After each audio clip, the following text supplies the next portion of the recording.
Hello friends, कैसे हैं आप सभी लोग। स्वागत है आपका ट्यूशन टाइम एकेडमी पर।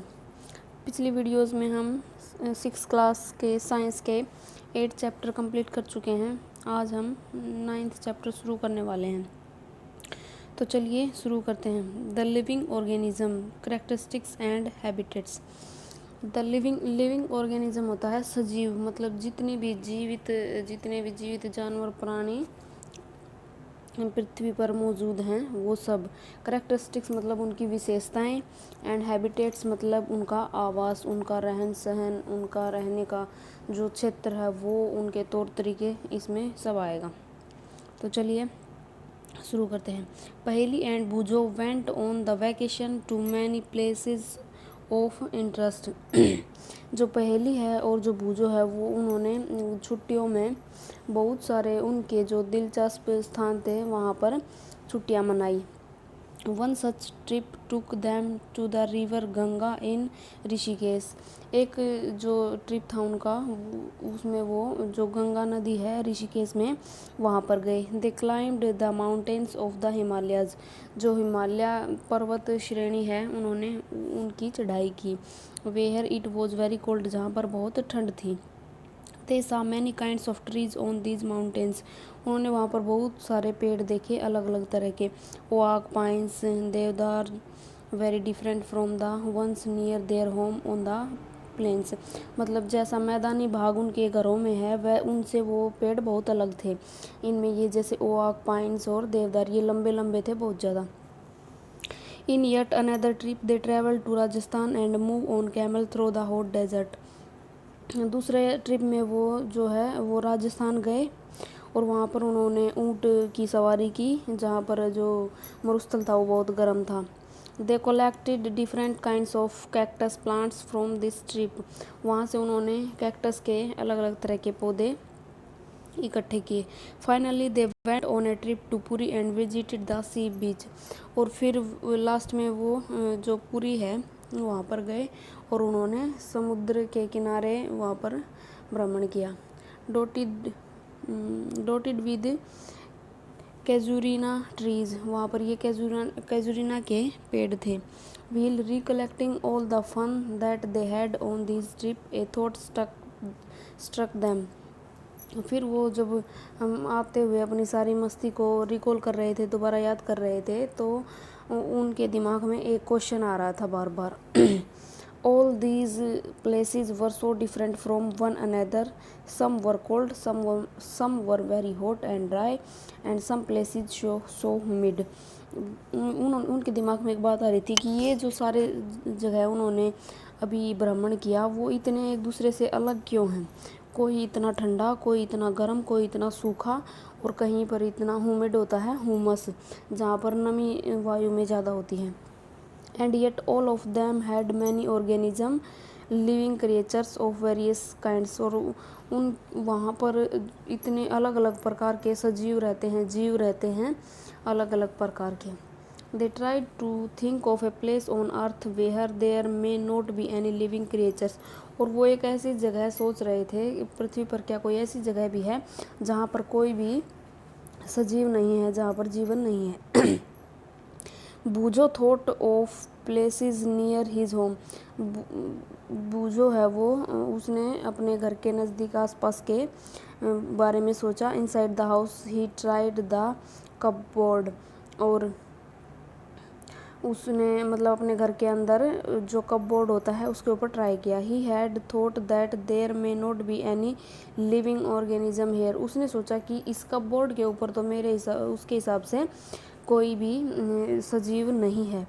But he found one tiny spider in the cupboard. परंतु उसको कपबोर्ड के अंदर छोटी सी जो मकड़ी होती है वो मिली। आउटसाइड द होम टू, घर के बाहर भी, there did not seem to be any place he could think of that did not have living creatures. और घर के बाहर भी उसको कोई भी जगह ऐसी नहीं मिली जहाँ पर कोई भी सजीव या कोई भी जीव ना हो।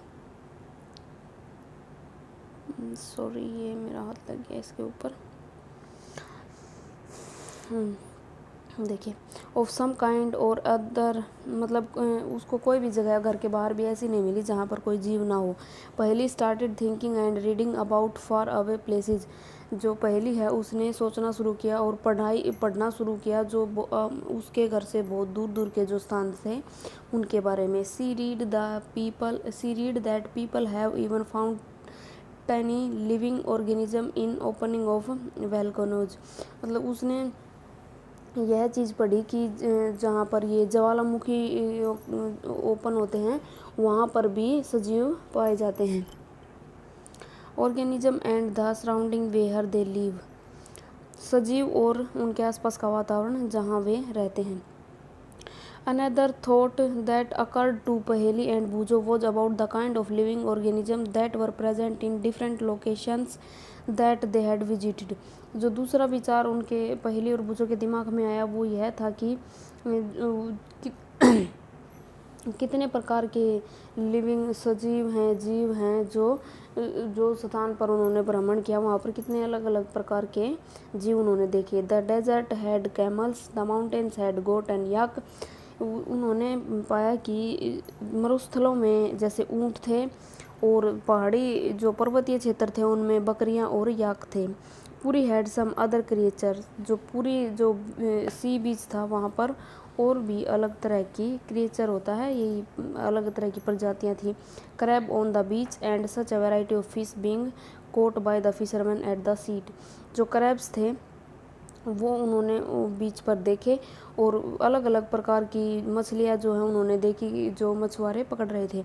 And then there did seem to be some creature like ants that were present in all these different location, और उन्होंने देखा कि जैसे चींटियाँ वगैरह हैं ये इन सभी जगहों पर पाई गई।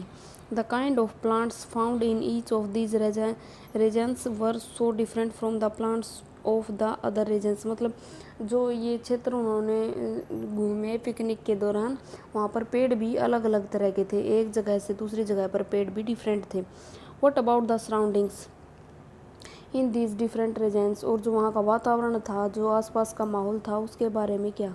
वर दे द सेम, क्या वो सेम थे या फिर एक दूसरे से अलग थे। Let us start with a forest, आइए एक वन से शुरू करते हैं। Think of all the plants animal and object that can be found there, वहाँ पर रहने वाले प्राणियों जो पेड़ पौधे हैं और जो अन्य वस्तुएं हैं उनके बारे में उन्होंने पता लगाने की कोशिश कीजिए।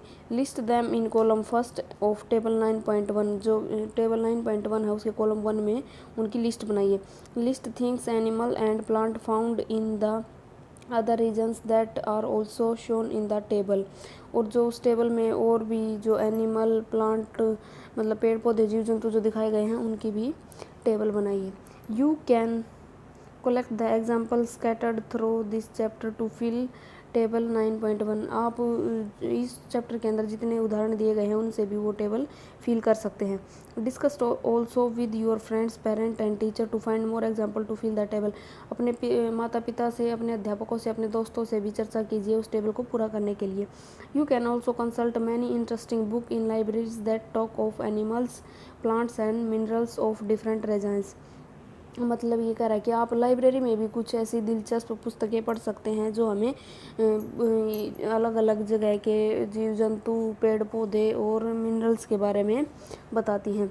Try and include many plants animal and object big and small in each of the column in this table, इस टेबल में आप कोशिश कीजिए कि हर तरह के ऑब्जेक्ट एनिमल छोटे बड़े पेड़ पौधे जीव जंतु उसके अंदर आप इंक्लूड कर सकें, शामिल कर सकें। What kind of object will we find that may not be animals और प्लांट्स, जो चीज़ें जंतु और पेड़ पौधे नहीं हैं वो और क्या हैं। Perhaps parts of plant like dried leaves और part of animal like bones, वो जो पेड़ पौधे हैं उनकी सूखी पत्तियां या फिर एनिमल्स की हड्डियां हो सकती हैं। We may also find different kind of soil and pebbles, मतलब ये धूल मिट्टी और ये भी इसके अंदर पेबल्स वगैरह भी इसके अंदर शामिल हो सकते हैं।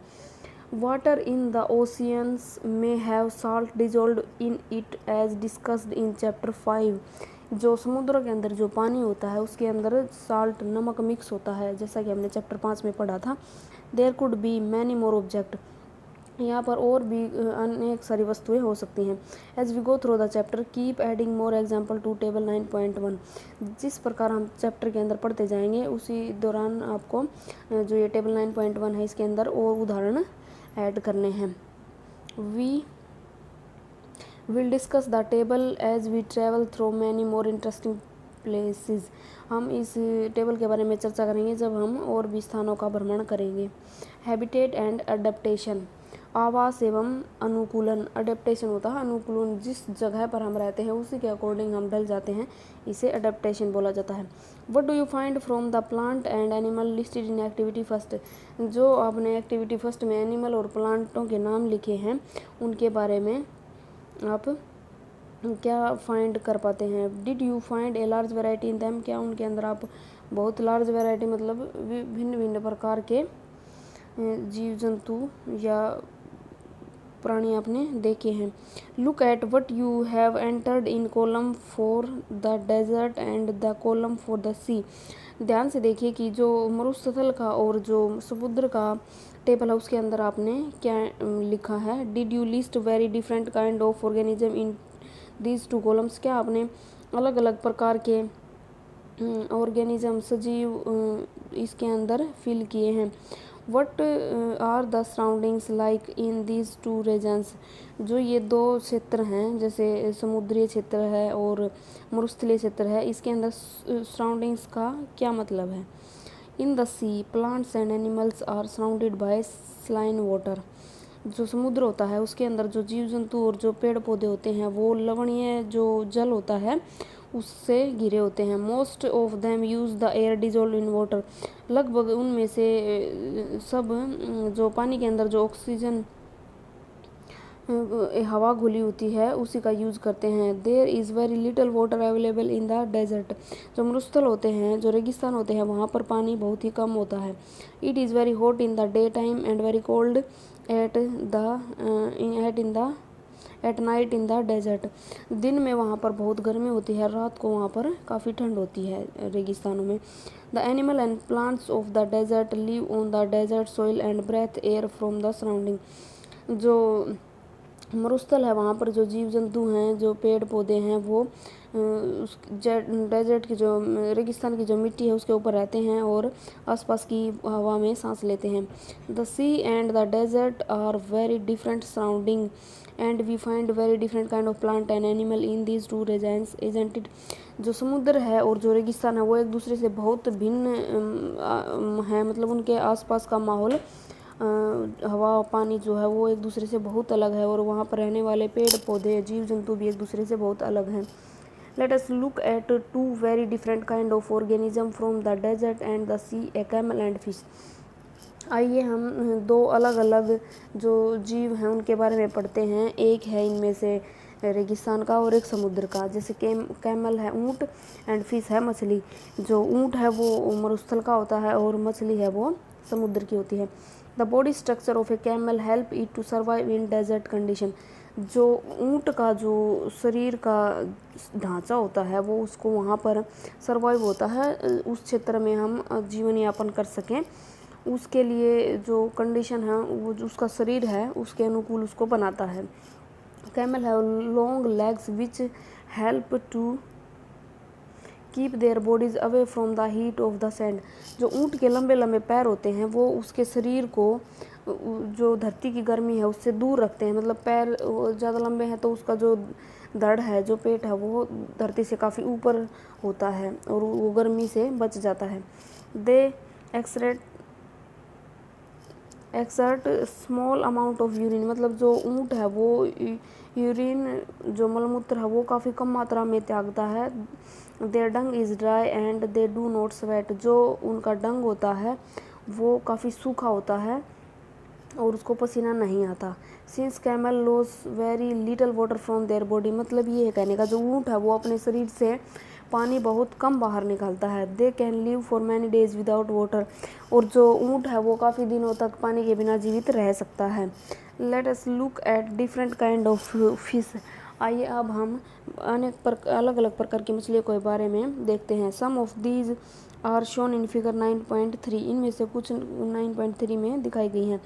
There are so many kinds of fish but do you see that they all have something common about their shape.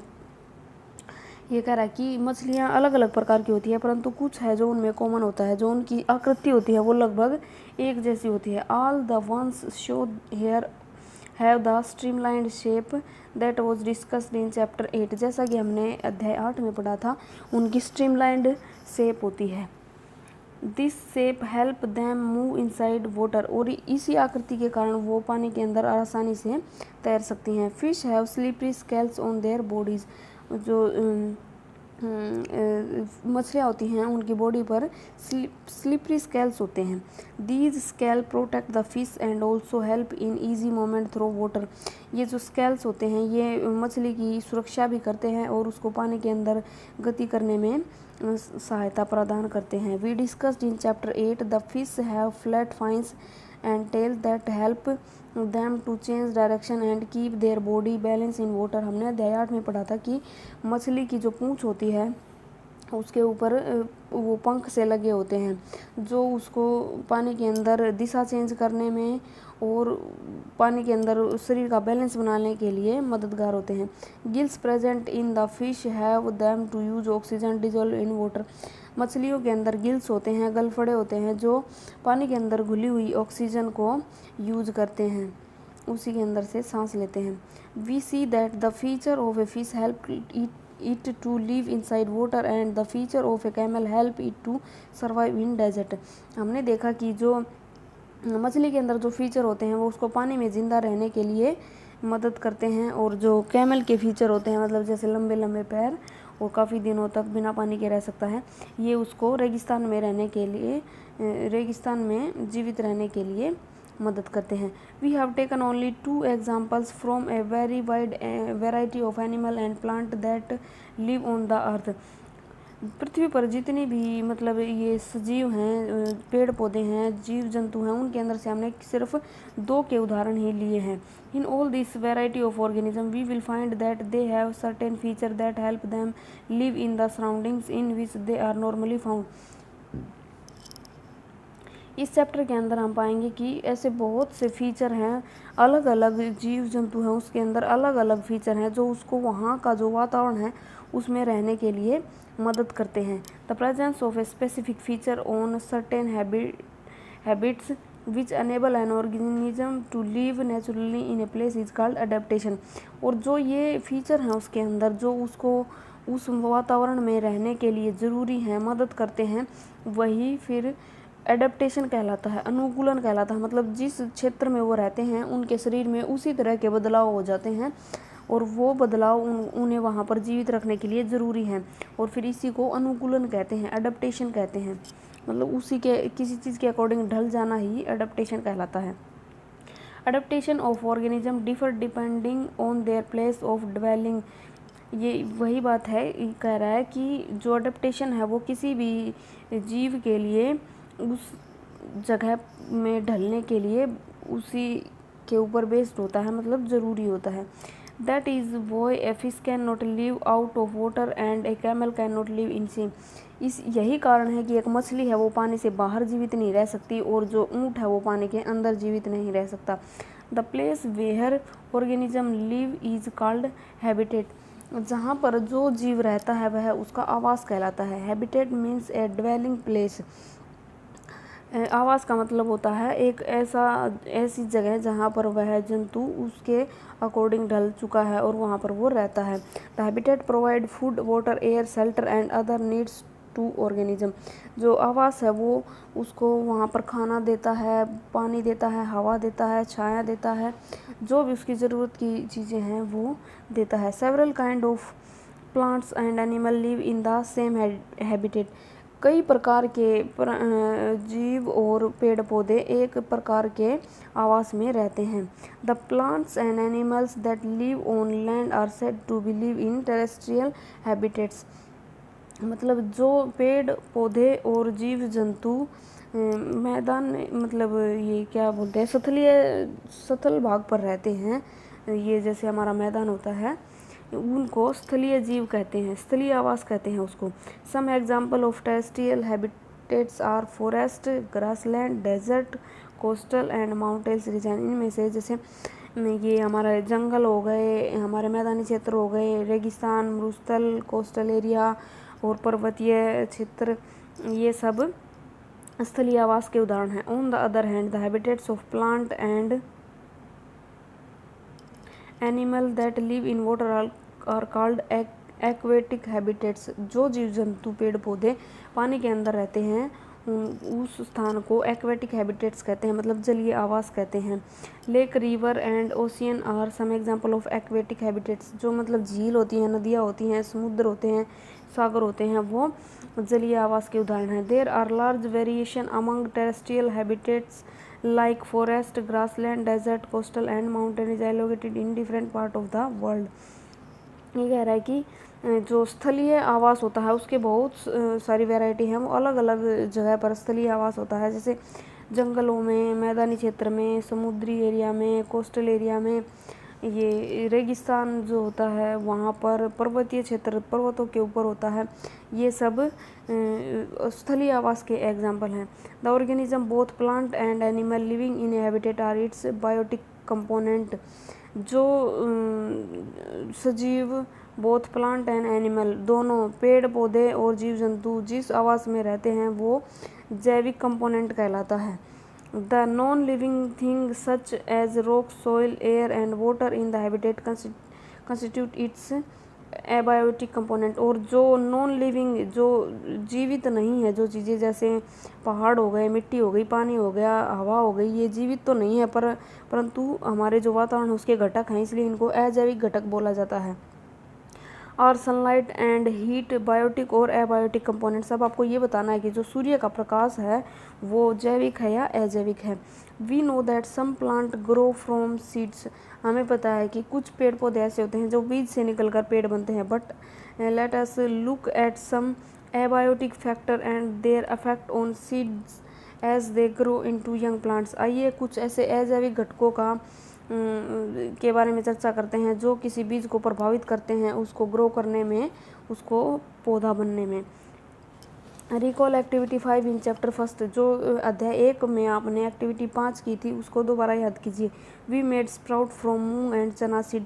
हमने जो चने की दाल थी और जो मूंग की दाल थी उनसे अंकुरित पौधे निकाले थे। When the seed turn into a sprout. जब एक बीज था वो स्प्राउट बन गया था। It is said to have germinated. उसको बोला गया था कि इसका अंकुरण हो गया है। This is the beginning of life of a new plant. और वह एक नए पौधे के जीवन की शुरुआत थी। कलेक्ट सम ड्राई मूंग सीड्स। कुछ सूखे मूंग के बीज आपको इकट्ठे करने हैं। Keep 20-30 seed aside and soak the rest in water for a day. 20-30 दानों को अलग रखिए और बाकी को पानी के अंदर डाल दीजिए। Divide the soaked seeds into 4 part. अब जो पानी के अंदर जो आपने बीज डाले थे उनको 4 भागों में बांट दीजिए। Keep 1 part completely submerged in water for 3-4 days. एक पार्ट को आपको 3-4 दिन के लिए बिल्कुल पानी में डुबो कर रखना है। Do not disturb the dry seeds and those submerged in water.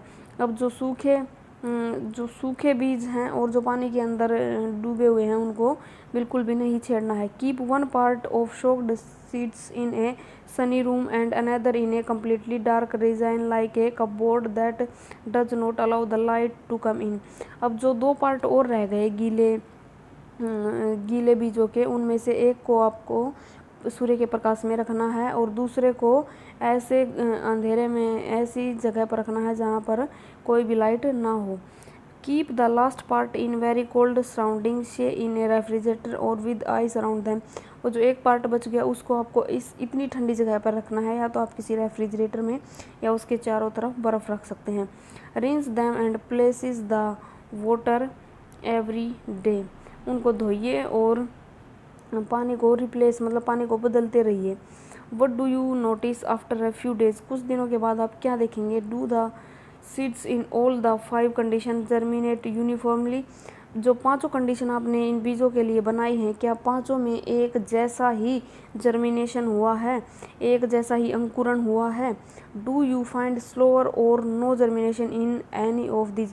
क्या आपने इनमें से कुछ ऐसे हैं जो बहुत ही कम जर्मिनेट हुए हैं या कुछ में जर्मिनेशन हुआ ही नहीं, ऐसे हैं?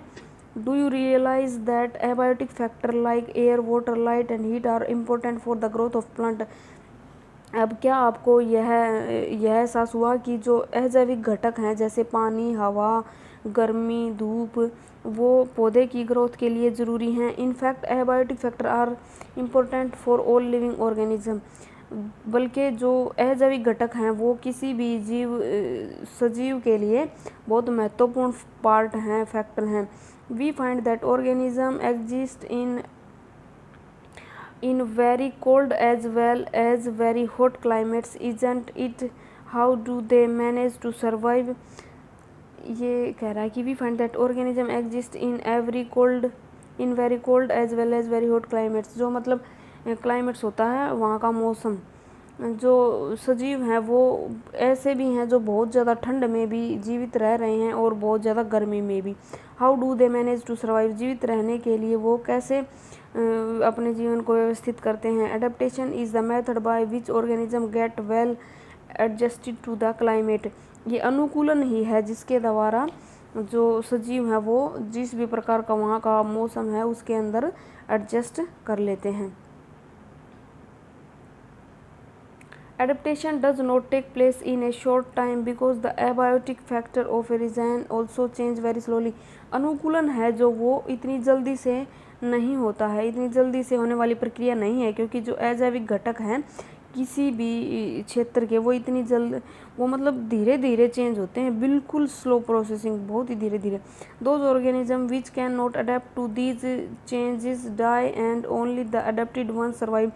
और कुछ ऑर्गेनिज्म ऐसे होते हैं जो अपने आप को अडेप्ट नहीं करते, उसके अनुकूल ढलते नहीं हैं, तो उनकी डेथ हो जाती है, और जो ढल जाते हैं वो जीवित रहते हैं। Organism adapt to different abiotic factor in different ways. जो सजीव हैं वो अनुकूलन भी अलग अलग तरीके से ही अपनाते हैं। This result in a wide variety of organism in different habitats. इसी के कारण जो जीवों की प्रजातियां हैं वो अलग अलग हैं। Let us look at some habitats, understood the abiotic factor and the adaptation of animal in these habitats। आइए कुछ आवासों के बारे में पढ़ते हैं, वहाँ के अजैविक घटकों के बारे में और वहाँ के जो जीव हैं उनके अनुकूलन और उनके आवास के बारे में। A journey through different habitats. Some terrestrial habitats, कुछ स्थलीय आवास। डेजर्ट मतलब मरुस्थल। We discuss the abiotic factor of a desert and the adaptation in camels. मतलब हम पहले भी पढ़ चुके हैं जो रेगिस्तान के अजैविक घटक हैं और जो वहाँ का अनुकूलन है ऊँट, उसके बारे में। What about other animal and plants that are found in desert. अब जो और भी सजीव मतलब जानवर और पेड़ पौधे वहाँ पर रह गए उनके बारे में क्या। Do they have the same kind of adaptation. क्या उनमें सब में एक ही प्रकार का एडेप्टेशन है, अनुकूलन है। There are desert animal like rats and snake which do not have long legs that a camel has. मतलब मरुस्थल के अंदर और भी जानवर होते हैं, जैसे चूहे हो गए, जैसे सांप हो गए, उनके तो इतने लंबे पैर नहीं होते जितने ऊँटों के होते हैं। To stay away from the intense heat during the day they stay in burrows deep in the sand. ये बुरोज होती हैं मतलब जो गुफा सी जो नीचे नीचे बना लेते हैं ना, सुरंग टाइप में। तो जो दिन में जो गर्मी मरुस्थल में होती है उससे बचने के लिए वो धरती के नीचे अपनी सुरंग बना लेते हैं। These animal come out only during the night when it is cooler. ये जो जीव होते हैं ये रात के समय बाहर निकलते हैं जब वहाँ पर रात को बाहर ठंड हो जाती है। Shows some typical plants that grow in desert. आइए अब कुछ ऐसे पौधों के बारे में पढ़ते हैं जो मरुस्थल में उगते हैं। How are these adapted to the desert. ये मरुस्थल के अंदर कैसे जीवित रहते हैं। Bring a potted cactus and a leafy plant to the classroom. एक कैक्टस का पौधा और एक पत्तीदार पौधा आपको क्लासरूम में लेकर आना है। Tie polythene bags to some part of two plants as was done for activity 4 in chapter 4। आपको क्या करना है, ये दोनों पौधे हैं, इनके कुछ भागों के ऊपर पॉलीथीन बांध देनी है। Where we study transpiration in plants, जैसा हमने ट्रांसपिरेशन के दौरान chapter 7। Leave the potted plant in the sun and observe after a few hour. जो कैक्टस का पौधा था, अब उसको सूर्य के प्रकाश में रख देना है और कुछ देर के बाद ऑब्जर्व करना है, कुछ घंटों के बाद। What do you see, do you notice any difference in the amount of water collected in two polythene bag. अब जो अलग अलग दोनों पौधों पर आपने पॉलीथीन बांधी हैं, उनके अंदर जो पानी इकट्ठा हुआ है उसके अंदर आपको क्या बदलाव है, मतलब किसके अंदर ज़्यादा है किसके अंदर कम है। Desert plant loss very little water through transpiration. जो मरुस्थल का पौधा है, जो कैक्टस है, उसने बहुत ही कम पानी ट्रांसपिरेशन किया होगा, मतलब वाष्पोत्सर्जन जो होता है, जो पानी पत्तियों से टपकता है, उसने बहुत ही कम टपकाया होगा। The leaves in the desert plant are either absent very small और they are in form of spines. मतलब जो मरुस्थल के पौधे होते हैं, या तो उनके अंदर पत्तियां होती ही नहीं हैं, अगर होती हैं तो छोटी होती हैं, और या फिर कांटेदार होती हैं। This help in reducing loss of water from the leaves through transpiration. वाष्पोत्सर्जन के दौरान जो पानी लॉस होता है उसको रोकने के लिए ऐसी पत्तियां मददगार होती हैं। The leaf like structure you see in a cactus is in fact its stem.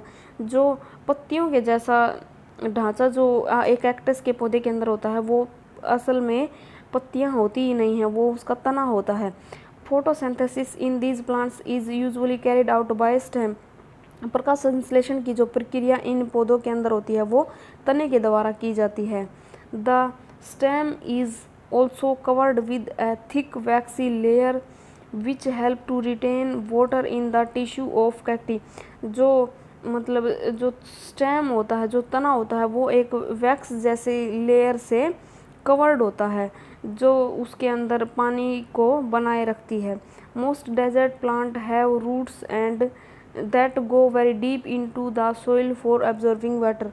जो मरुस्थल के पौधे होते हैं, लगभग उनकी जो जड़ें होती हैं वो बहुत लंबी होती हैं, गहरी मिट्टी के अंदर नीचे तक गई हुई होती हैं, ताकि पानी को एब्जॉर्ब कर सकें।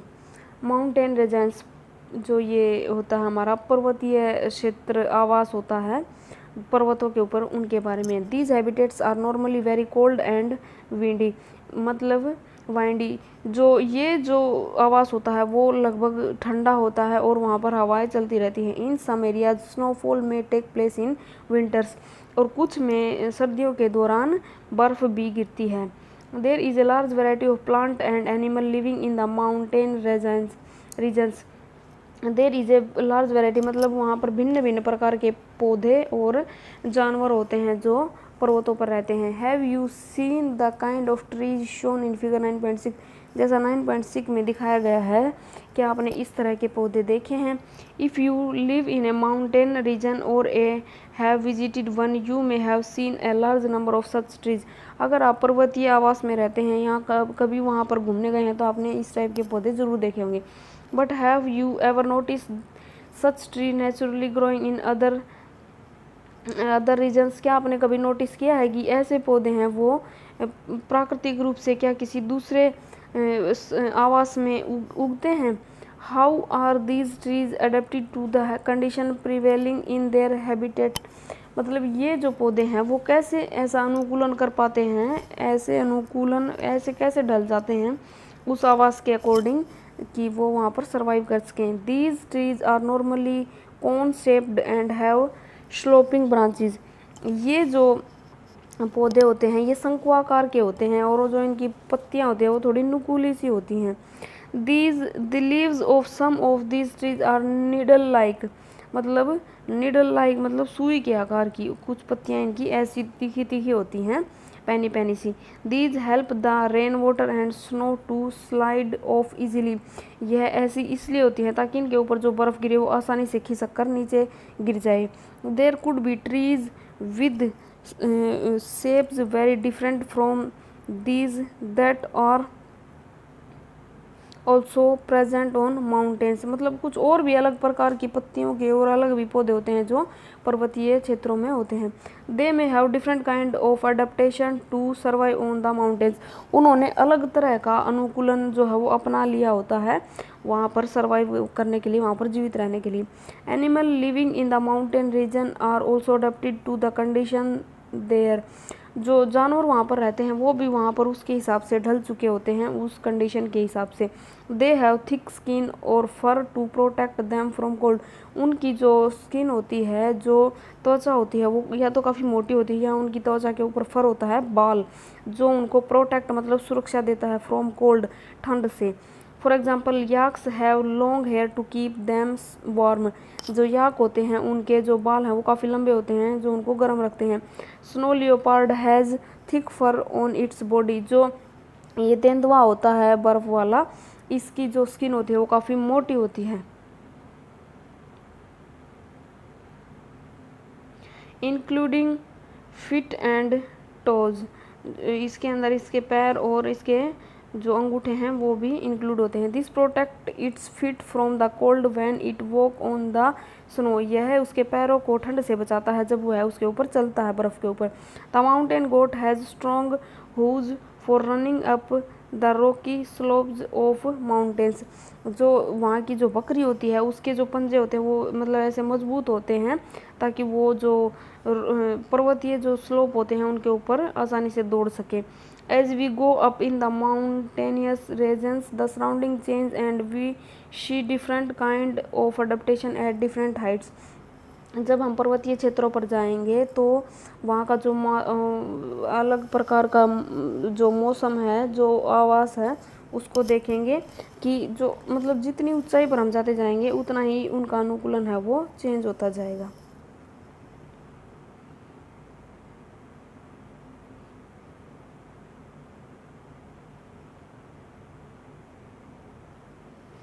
ग्रासलैंड ये होते हैं जो स्थलीय जो मैदानी क्षेत्र होते हैं वो।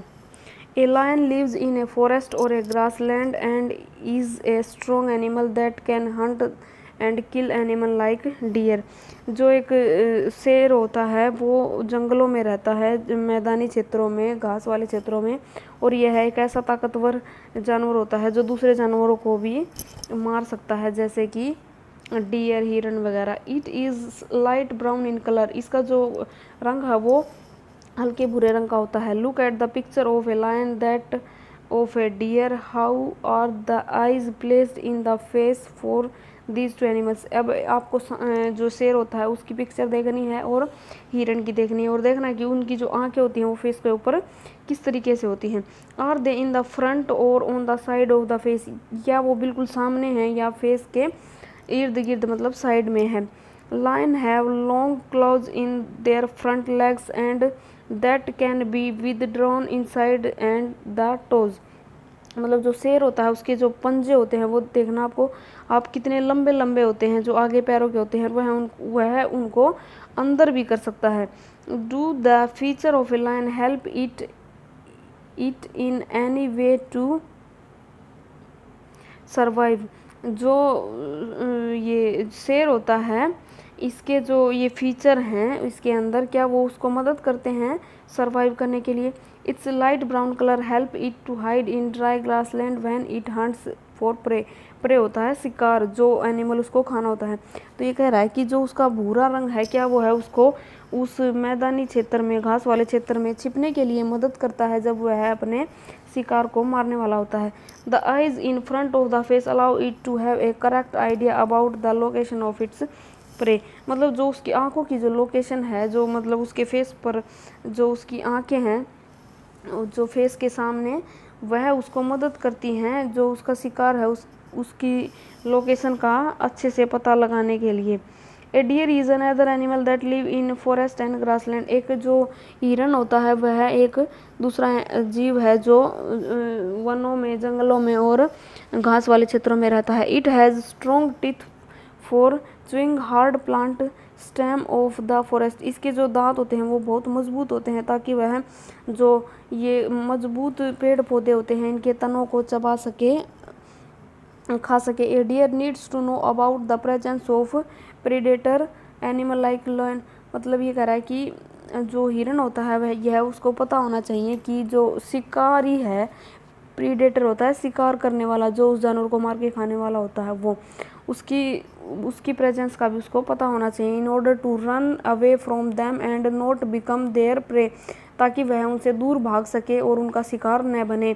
It has long ear to hear moment of predators, इसके जो कान हैं वो काफ़ी बड़े होते हैं ताकि वह कोई भी हलचल होती है, कोई भी मूवमेंट होती है शिकारी की, उसको पता लगा सके। The eyes on the side of its head allow it to look in all direction for danger, जो उसकी आंखें होती हैं वो बिल्कुल साइड में होती हैं उसके फेस के, ताकि वह हर दिशा से आने वाले खतरे का पता लगा सके उन आँखों से। The speed of the deer help them to run away from the predator, जो उसकी स्पीड होती है, गति होती है भागने की, वो काफ़ी तेज़ होती है ताकि वह शिकारी से अपने आप को बचा सके। There are many other feature of a lion, a deer और other animals and plants that help them to survive in their habitats. ये कह रहा है कि जो ये जानवर होते हैं इनके और भी काफ़ी फीचर होते हैं जिनकी मदद से वो वहाँ पर अपना जीवन यापन उस आवास में आसानी से कर सकते हैं। चलिए फ्रेंड्स, हमारा जो आधा लेसन है वो हमने पढ़ लिया है और आधा लेसन हम पढ़ेंगे नेक्स्ट वीडियो में। आई होप आपको समझ में आया होगा। अब आपको खुद से एक बुक उठा करके इसको पढ़ना है और देखना, आपको काफ़ी हद तक ये जो चैप्टर है वो समझ में आ गया होगा। तो अगर आपको वीडियो पसंद आई हो तो वीडियो को लाइक करें, शेयर करें, चैनल को सब्सक्राइब करें। चैनल का लिंक आपको डिस्क्रिप्शन बॉक्स में मिलेगा। मिलते हैं नेक्स्ट वीडियो में, तब तक के लिए थैंक यू।